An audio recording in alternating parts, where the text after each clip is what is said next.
CABE has a panel of design reviewers, about 60 when I was last there. I don't know what the number is now. 60 selected across the whole of London and other outlying parts. And that's not a large number when you consider the population of that city. To get a good design reviewer is not that easy. You need people who can stand outside ego and personal preferences and really identify what the strengths and weaknesses of a project are and articulate them in a way that can be responded to.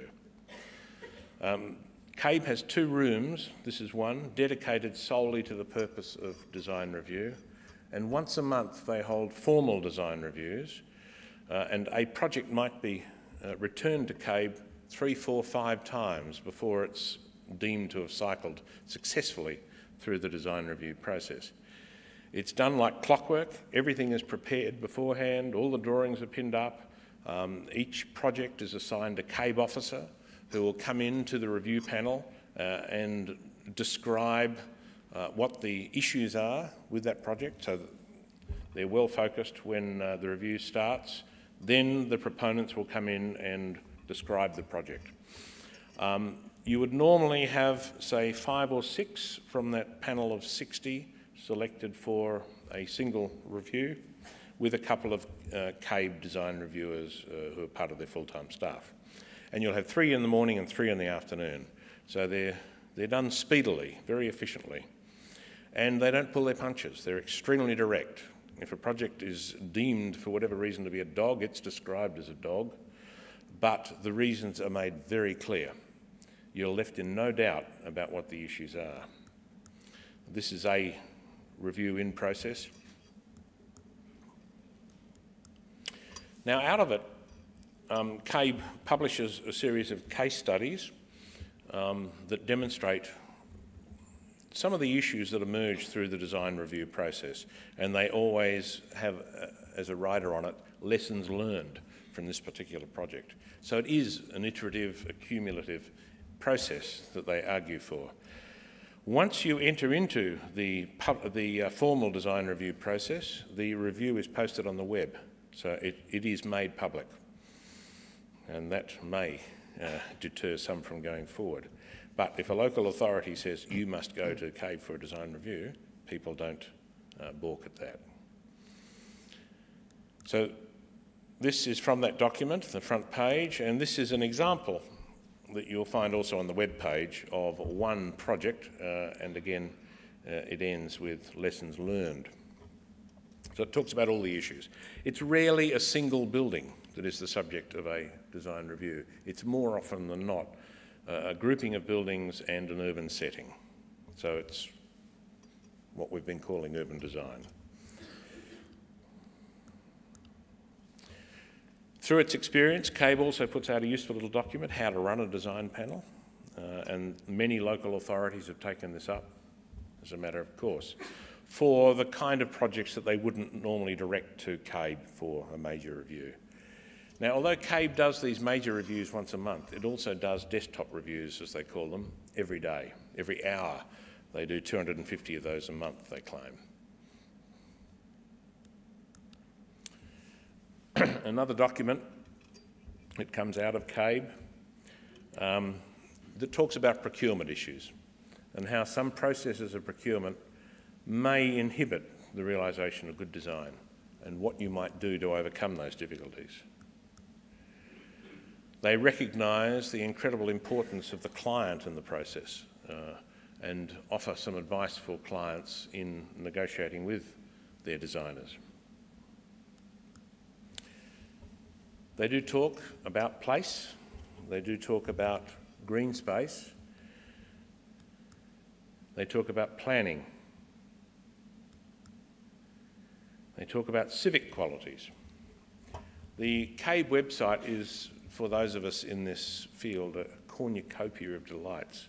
You can download freely any of these documents, and they encourage you to do so. One little document that I found of particular use, not so much for the detail that it offered because it's still in its fairly early stages, but for what it promised and for what what we were able to work with in the two offices I've been involved with is this one, the value of good design, where CABE attempts to objectify the value of design. They attempt to quantify it. They attempt to suggest for a variety of building types how good design can actually deliver much better outcomes in a measurable way. Some of the areas are more obvious than others, such as healthcare. And they demonstrate through good design how you can deliver better therapeutic outcomes.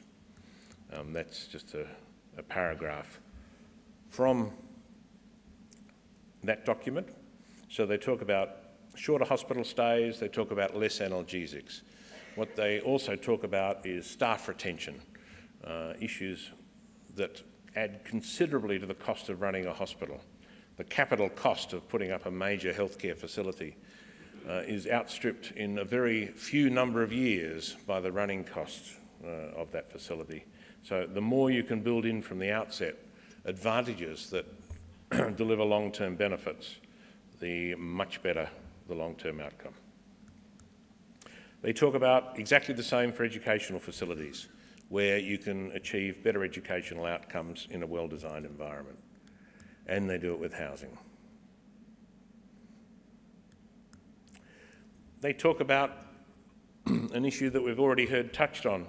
They work closely with English heritage and argue why you don't need to replicate old pieces of architecture in heritage-sensitive areas. And they, again, offer a series of case studies. So it's always through demonstration, case studies and demonstration. There's several instances here where modern buildings have been placed in sensitive heritage areas.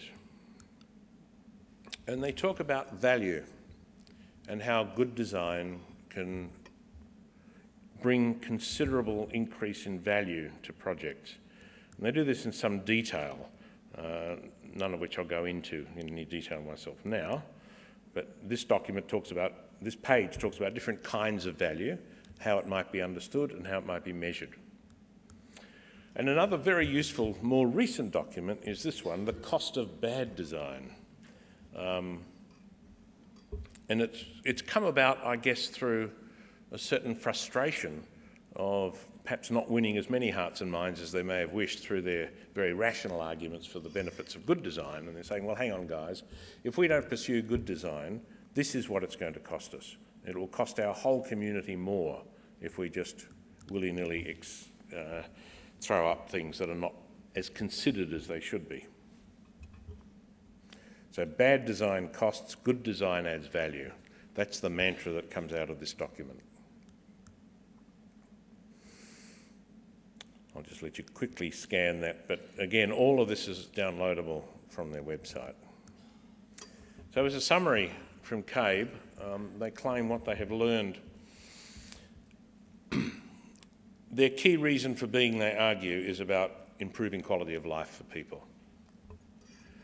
They suggest that to improve build quality, urban design quality, you've got to get in early. You can't come in once the development approval is in place and attempt to argue for better outcomes. It's too late. You've lost the argument by then.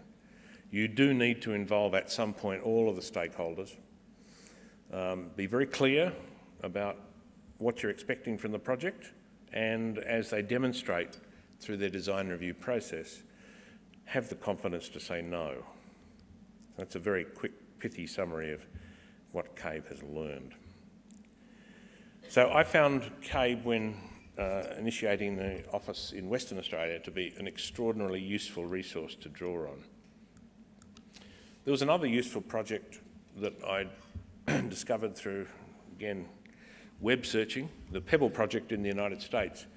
We were involved in Western Australia in a major new tertiary hospital, and it went through a series of very interesting steps before it got to the point where it is now. But the Pebble project was very instructive for me. It's a group of healthcare providers who get together to assist one another by demonstrating how good design has helped healthcare outcomes. They document it, they share information with one another. They're a very professional outfit, again, available on the web, well worth looking at.